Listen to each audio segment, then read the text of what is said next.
Hey, gang. Yeah, it's something I want to bring up, another topic, and I probably danced around it a little bit uh, in some previous videos, but something I wanted to bring up. A couple of days ago, I was at a women's executive conference and talking with a lot of people there, a lot of the women there, and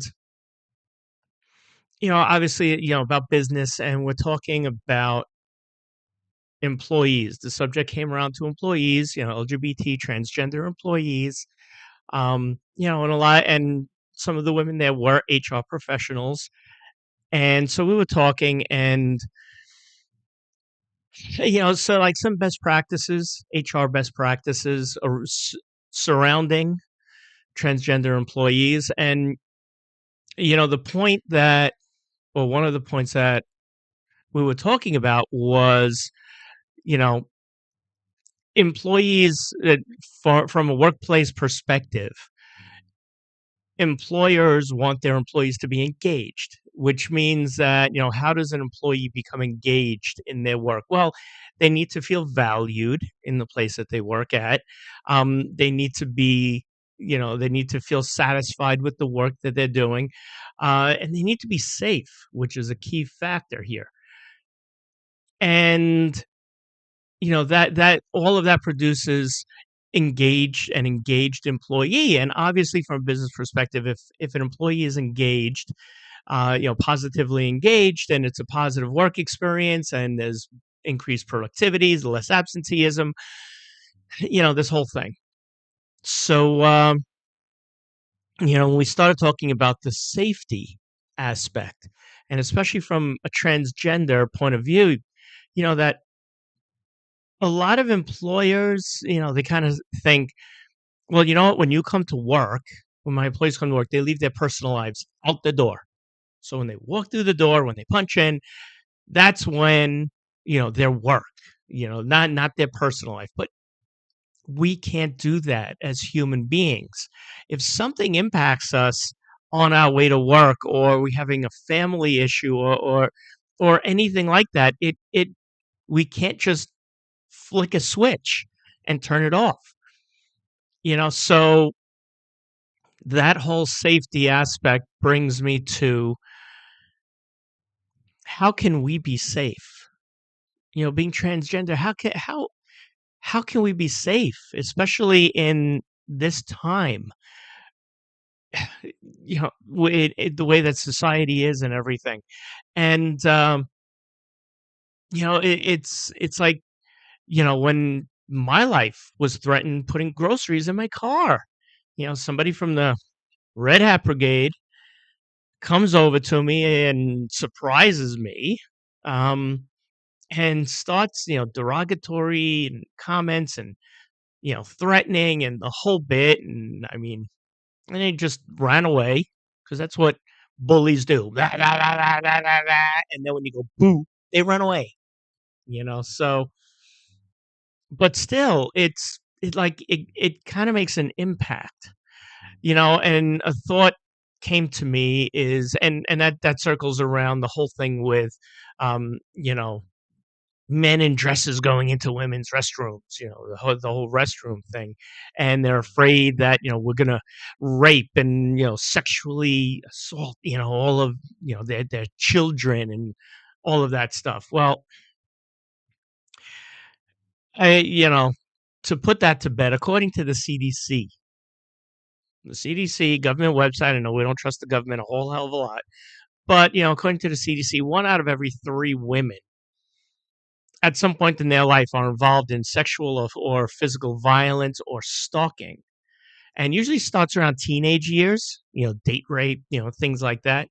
Um, and it's usually, it's classified, it's called an IPV, an intimate partner violence, because that's usually the person that does it, someone who is an intimate partner, a a boyfriend, a husband, especially a husband. I mean, I'm sure you've seen in your own feeds that CNN article that was, posted up, that web page that was posted up, 62 million hits on this website about how men can, essay their the significant others, their women and stuff like that. And a lot of people are like, well, it wasn't 62 million men.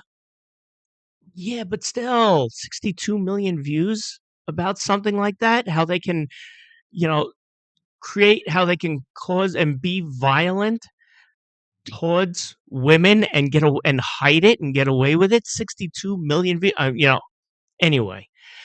So, one out of every 3 women, according to the CDC, involved in sexual or physical violence, not by transgender people, but by their intimate partners, IPV violence, intimate partner violence.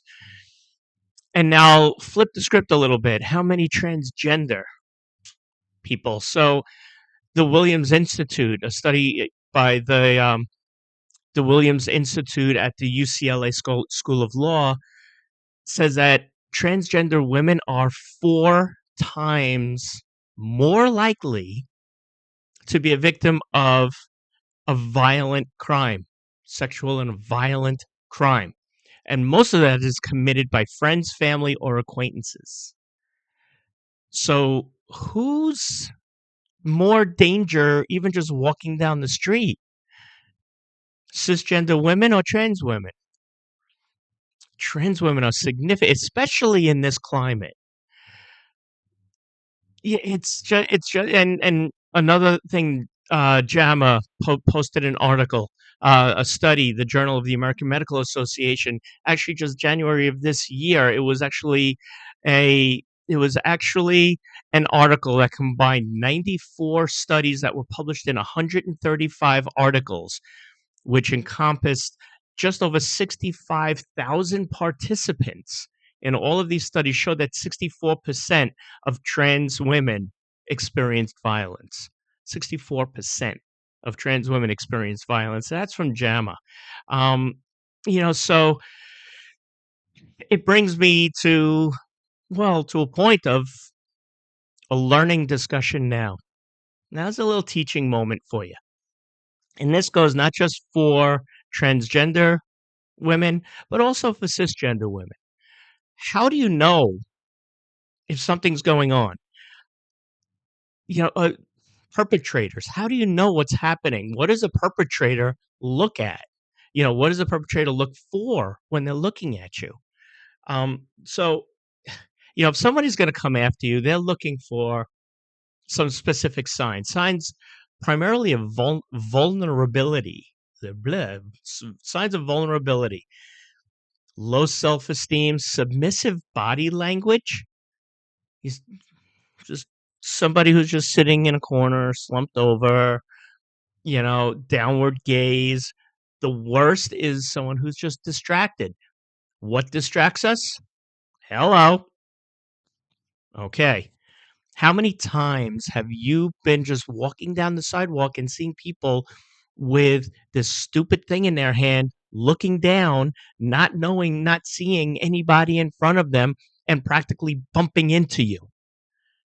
How many times do you go into a coffee shop, go into a Starbucks or a local, little coffee shop, and they're just sitting there at the table, head down, just staring at this thing? That's being distracted. Looking at the phones, wearing headphones, the big headphones, walking down the street wearing headphones. Just totally unaware of your surroundings. So I know that this is going to sound, I don't know. I was born 1964, so tail end of baby boomer. So I know I'm going to sound like a parent. Put this damn thing down. Ladies, trans women, cis women, put the damn thing down when you're out in public. Look at it, look up. Okay? Put this thing down. Headphones. Why do you wear those big headphones covering your ears when you can't hear anything? I have the earbuds, but I only have one in. The other ear is open to listen to what's going on around me. Know what's going on around you. And easiest way to think about it, that you could look up at the Cooper colors. This is Cooper colors for situational awareness, understanding what's going on around you, because we don't want people to, to see us as a target. Okay. And the Cooper colors, you can see that. Let me get it up here for you. So there we go. So with the Cooper colors, it's looking at white, yellow, orange, and red. Okay, so now white is usually what we see on the street. And I challenge you, next time you're out in public, look at people and say to yourself, who's white, who's yellow, who's orange, and hopefully nobody is red. So, but the white is totally tuned out, relaxed, and completely unaware of your surroundings, generally unprepared. That's the person that's sitting in the coffee shop, their back towards the door, head down, staring at their phone, just staring at this, texting, watching whatever. They're just so totally unaware of what's happening. Then you get to a point of yellow. Yellow is basically where we should always stay. And now this isn't being paranoid or anything. This is just for the sake of our own safety. Our own safety. Yellow is relaxed awareness, that you're aware of your surroundings and you're actively scanning for threats, and you can respond if needed. Okay, we want to make sure that we're never in a place to respond. So that means what? Okay, you go to Starbucks, don't sit with your back to the door. Sit in a seat where you can see the door. Go into a restaurant. Okay, just glance around. Look around, see who's there. I mean, we've all had those times when, when you see somebody and you just get this feeling in your gut that it's kind of like, there's something not right about that person. Trust it. Trust your gut. Okay, be aware of your surroundings. Know where the exits are. Know where the exits are. If you are doing stuff on your phone, fine, do whatever. Don't show everybody the top of your head, but instead of keeping your phone down, hold your phone up. So this way you can look at your phone and you could also look around and see people. You could see people moving while you're also seeing your phone. Okay? Be aware. Actively scan for threats. Kind of sounds like a TV thing where, hey, it's becoming springtime, at least here, New York area. It's becoming springtime. Nice weather. Yeah, 50, 60s, 70 degrees. People are out wearing, short sleeves. Except for that one person that walks in with a black hoodie and the hood is pulled all the way down over their face and they're all hunched in and and as they walk in to a place, they're looking around and they're scanning people. That right there, just that image should give you a little twist in your stomach. Okay, even right now that I said it, how many of you just had that little in your stomach when I said that? Okay, so you should always be yellow. This is your safety. You don't want to be one of those statistics. So be aware, put the damn phone down, because yellow can very easily become orange, where now you have a focused awareness. You're sitting in that coffee shop and you see somebody come in. It's 70 degrees out and the person comes in wearing a big puffer coat with a hood, and the hood is down. And usually, what would you say? Oh, something's going on with that person. Yeah, something's going on with that person. But now you're focused on them. You're watching them as they're walking around through the tables and looking down at everybody. Okay, so now you're monitoring a potential for threat with a high level of observance and a heightened state of alertness. What do you do when you see that? Because you don't want to get to red where you are actively responding to a threat. In that case, what do? Put my phone away, pick up my cup of coffee, and walk out. Do you want to call the cops? Do you want to, bring it to the attention of somebody behind the counter? Whatever, that's fine. But be aware of that. Same thing. You're walking down the street and somebody is staring at you as they're walking towards you. And you get that feeling, because now if that person's a predator, what do? If you look away, if you look down, you've now become a target. Downward gaze, distracted. That's submissive body posturing and body language.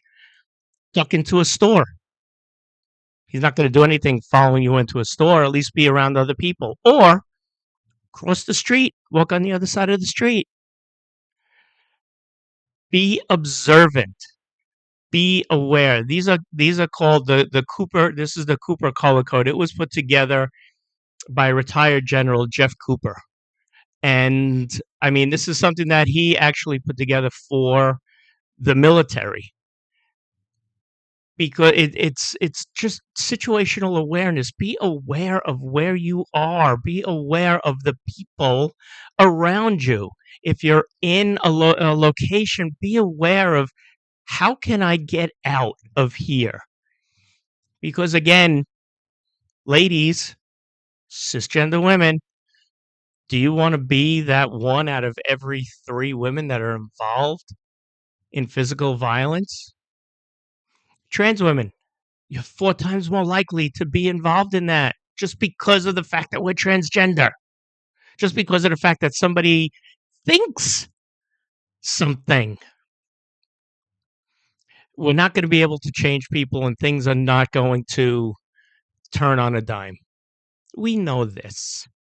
We know this. Every year we have, Transgender Day of Visibility. We have Transgender Day of Remembrance, especially remembrance, where we hold a memorial where we remember trans women that were unalived, throughout the year due to the fact of them being trans women. So we don't want to be those statistics. And a lot of times we say, yeah, hopefully, we'll get to a point where we won't ever have to think about this. It's human nature. Hatred is human nature. Even though we always say, yeah, hatred is a choice. You could choose not to hate, but we know it's biblical. Look at Cain and Abel. Hatred is part of human nature, and we have to just be aware of that.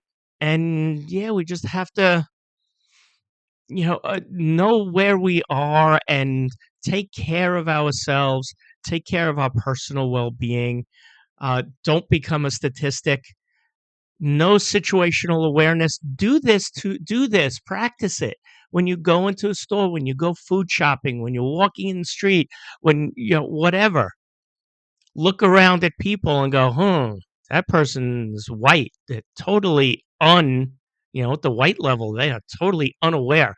I could actually walk up to that person, bump into that person, and they would never know. I could steal their bag and they would never know. Oh, that person? Yeah, that person is slumped over. That person has low self-esteem. They're slumped over.